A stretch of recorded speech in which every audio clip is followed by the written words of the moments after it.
We're live and direct. Welcome to the stream. Welcome to Ventures. Gentlemen, this has been an absolute pleasure. Not a lot of people building Martech today. They feel like they're scared. No one wants to think from first principles. We're all stuck in this advertising world. I am so happy that you're building this today. Tell me more. Where should we start? I guess I can start by talking a little bit about my experience and how we came to the conclusion that Dojo was inevitable.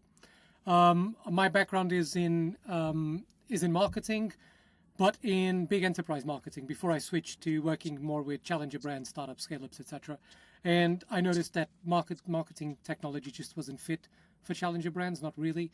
Most of them were enterprise solutions, very complex to onboard, very complex to use, required a large team, sometimes required an agency to help, sometimes required the companies themselves that provide the tool to provide services on top of them. So there isn't really a way for challenger brands to do marketing in an integrated, holistic, simple, effective way. Uh, that's why Dojo exists, I guess. But that Antonio was Yeah, an essential part of this. I still remember. So we got together, me and Duarte, to kind of talk about this issue that was going on in marketing and how marketing has been kind of swamped by technology, and actually marketers have been held hostage by all of this technology that actually kind of made their jobs much harder, much more overwhelming, and much less effective, actually. And we started out by talking with over 100 people in marketing, from CMOs, heads of marketing, marketing managers, content people, even CEOs. And kind of the thing that struck me at the time was how how much did marketers struggle with lack of data, or even if they had data, they didn't really have the ability to use it effectively.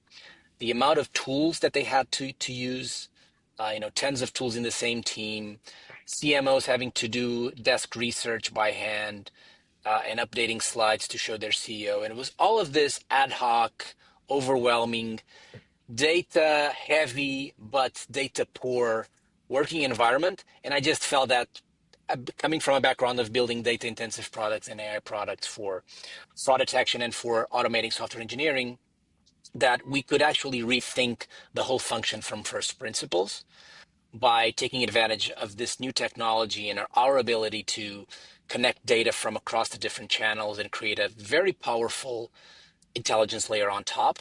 We could not just build a tool to automate these tasks, we could actually rethink the function. And that's what we started out to do, step by step, incrementally. And it has been a joy to see effectively that as our customers adopt the platform, they're actually rethinking how they do their job. They're kind of happier, more fulfilled, and they're actually delivering more results for the organization. I think it's amazing that you've actually taken this concept of first, it's not concept, this thinking of first principles and applied it to marketing. A lot of people, I think, were scared initially because it's always been an engineering term and marketing has always been creative. It's been a very airy fairy for a long time. And what's beautiful about what you're building at Dojo allows you to say, look, here is the ROI of what we're driving. We're helping you through this process by you not spending time on these pithy activities, actually go and drive the marketing function positively in the right direction. What's been the uptick from the market? Do CEOs understand and CMOs understand what thinking from first principle means in a marketing context? I think they do. I think they do now, particularly with the advent of Gen AI, right? I think they're forced to, in some cases, to rethink their org structure, rethink their ROI, rethink their KPIs, and with it also rethink the way they use tools, the way they use tech. And the conclusion that most of them I've seen arrive at is that technology doesn't help them, it hinders them, right? It makes the job more cumbersome. It it makes it more complex than it has to. I think Martech has that strange ability of turning our profession into something much more complicated than it needs to be. And to your previous point, we're not removing creativity from the equation. We see ourselves as doing the opposite of that. We're actually allowing marketers to be ever more creative, actually to go back to the roots of what they've always done really, really well, which is uplifting their brand through original creative thinking. right? And from for differentiation.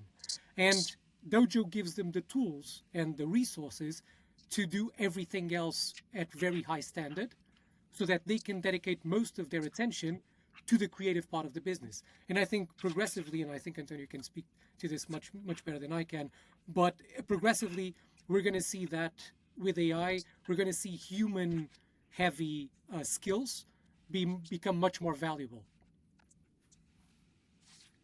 When you say human heavy skills, what do you exactly mean by that?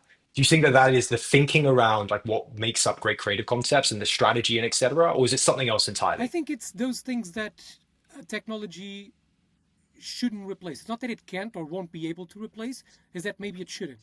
So things like direct, human to human connection on a sales side of things, for example, and true original thinking and true creative thinking from a marketing standpoint. We really shouldn't be looking at AI to replace our creative thinking, right? We should hold on to that as much as possible. I would like to think so. I think that we as humans do something kind of good once in a while, and we come up with these great concepts, and then we try and implement them, and it's always the tech stack that ends up not allowing us to bring that forward enough throughout all of this. Talk to me about the intelligence layer that sits around Dojo. How does that work? Is it agentic in nature, or is it just a wrapper to begin with, and it's slowly been built out into a larger product? Yeah, so our intelligence layer has been built from the ground up and from the beginning to have a few simple primitives and operations and capabilities that, when composed together, create a very powerful platform. And so it is agentic in nature, in the sense that we have a system that is able to, given all of the different data that you can integrate in the system, and all of your objectives and users, different market segments, B2B, B2C, e-commerce, it can autonomously adapt, understand, research, execute, learn from all of these to achieve your goals. And this is all done without us having to hand code the system. So it's not a wrapper of a prompt that we put on top of an LLM. It's not a workflow specified using LLMs to execute certain things. It's an actual, very powerful agentic system that sits on top of a very sophisticated data layer where we integrate all of the data and collect all the data and clean all of the data. And then on top of this as well, on top of a framework that we have for marketing, for being able to operate at an ambassador class way across the different use cases and across the life cycle, from research to strategy to content execution, measurement, SEO, performance marketing, all of these kinds of things. And so it's this kind of engineered plus autonomous intelligence components that make the system super powerful. And it's powerful in the sense that we've seen it surprise even ourselves, it surprises our customers in its ability to execute. Let me give you an example. So one of the things that our system has, which is pretty standard, I think, for agentic systems, is its ability to go and look at the web and gather more information, right? But most systems, what they do is they use this capability to, understand what does your page look like in Google, your competitors, things like that. What we see our system do in a way that emerged from its intelligence layer is that it has used in the past the search capability to level up itself. So it wasn't able to execute a task that the customer was asking it. And so it actually did some research and upskilled itself in its ability to then execute for that specific use case. And that Incredible. gets compounding. So that gets integrated back into the system, and it kind of system evolves, and it's personalized for your business. So it kind of learns about your business, your needs, your preferences, all of that. And it's very scalable in that sense. So it gets more powerful over time. So you've built it so that it can learn from its mistakes and it can learn from the internet. And so that feedback loop is constantly evolving. And as you feed it good content for that's in line with the brand, it can constantly learn and then help you deliver that. Exactly.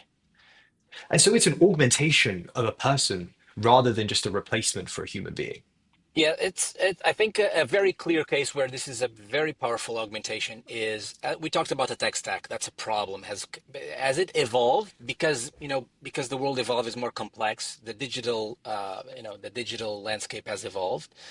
Humans have struggled to adapt to it because you have all of these different tools. You need to pull out all of these different data, and there's a lot of variables, a lot of depth. It's hard to execute. what our system does, and if you look at, for example, all of the data you have inside of Meta ads or Google ads or all of that, it's so diverse, it's so deep, it's so complex that what our system is able to do is go into that data, really grok and understand what's there, provide you the right insights, uh, give you the opportunity so that you can think effectively and decide what to do with all of the information.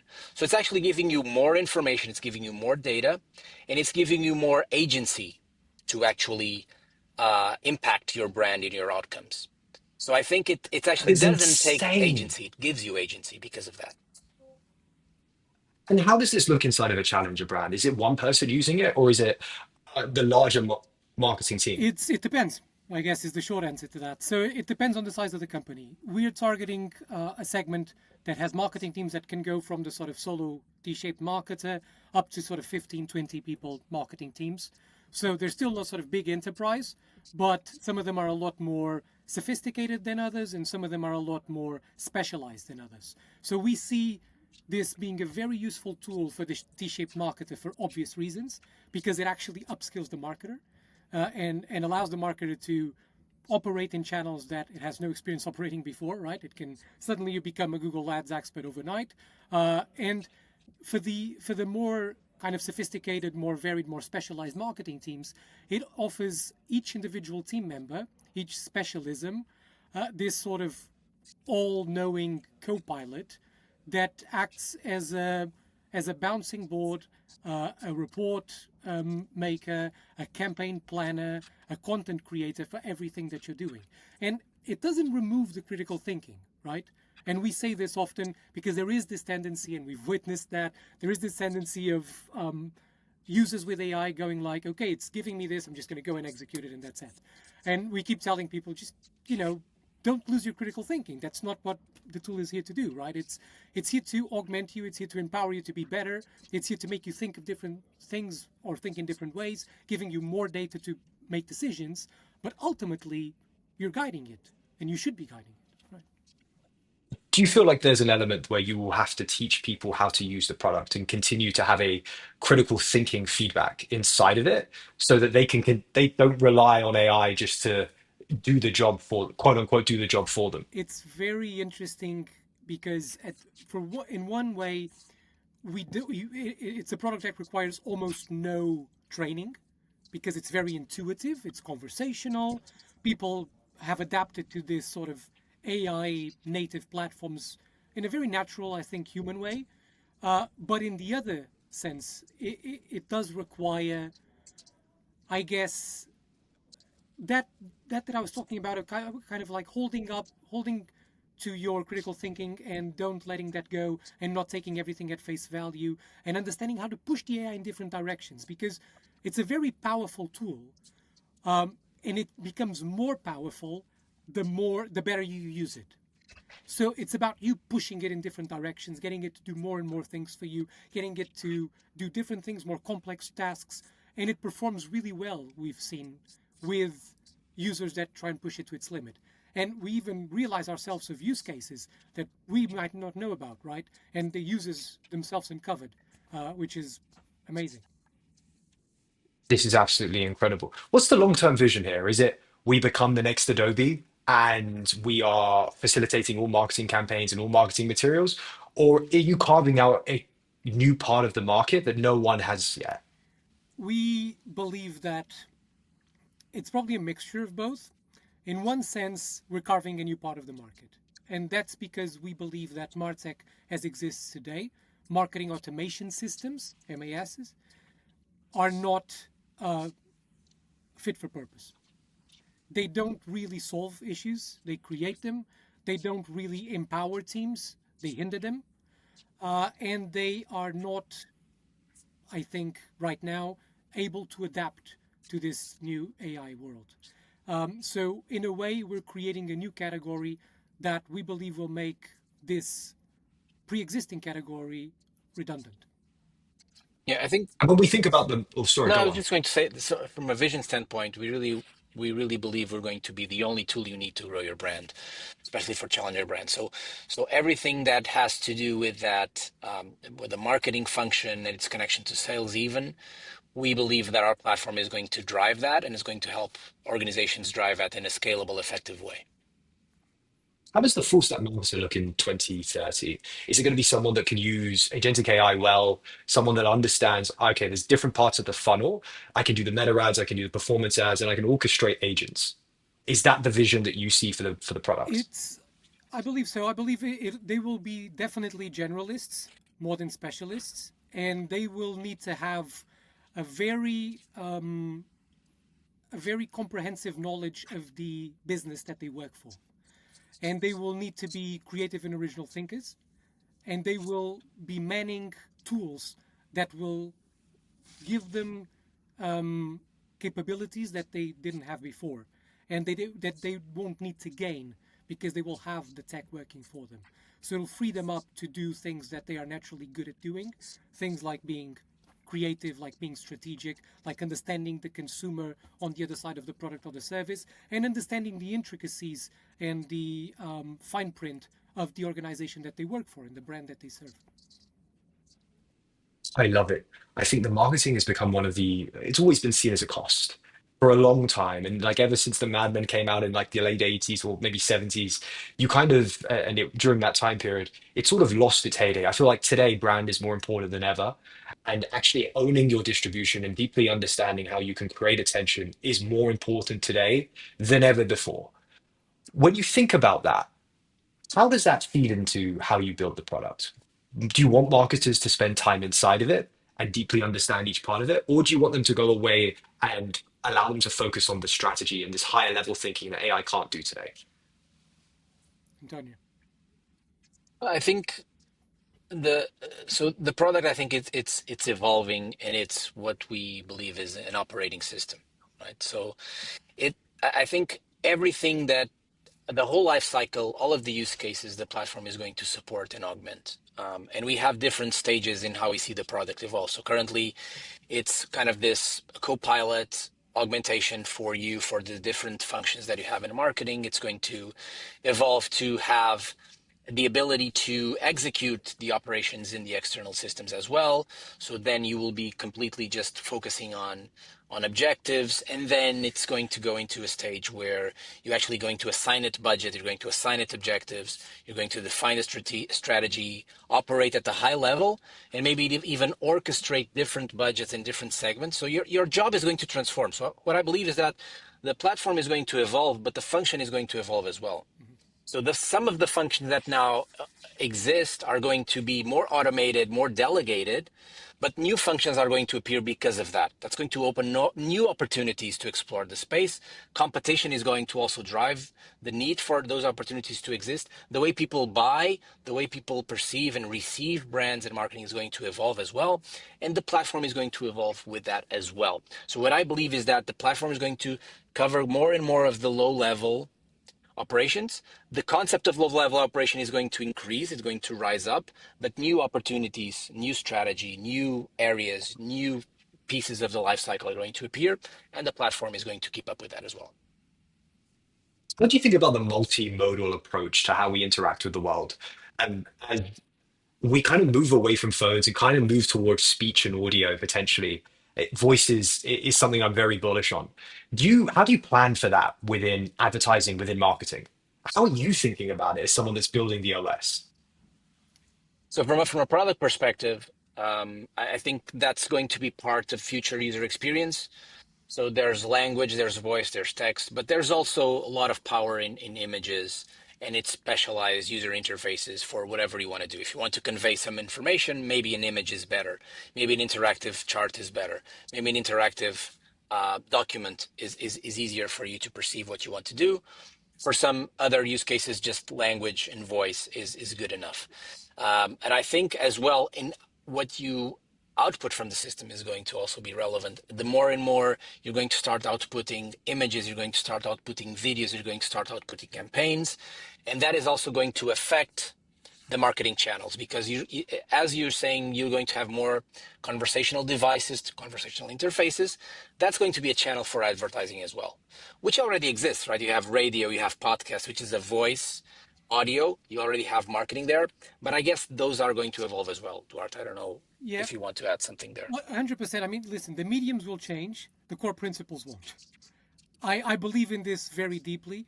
I think that actually, if anything, digital marketing and the evolution of marketing so far has has taken us one step removed from what is really important in what we're doing, and how we should get to people, what actually makes them love a brand, what makes them buy a product, what makes them subscribe to a service. We've been caught up in this sort of tool-based approach of setting up cadences, deterministic cadences and workflows, and trying to measure touch points, and it took us nowhere. It's overcomplicated our profession. It's lowered the impact of our brand. It's quite frankly lowered the bar for creative. It spammed the users and the buyers with crap content and noise all the time. I think we have a real opportunity here to go back to what marketing should be in the first place, and to actually raise the bar for everything, raise the bar for personalization, raise the bar for creativity, raise the bar for emotion, raise the bar for effectiveness. And we can do that now because we're letting marketers be marketers, and we're giving them the tools to be able to do everything else. It's always been a fragmented workflow.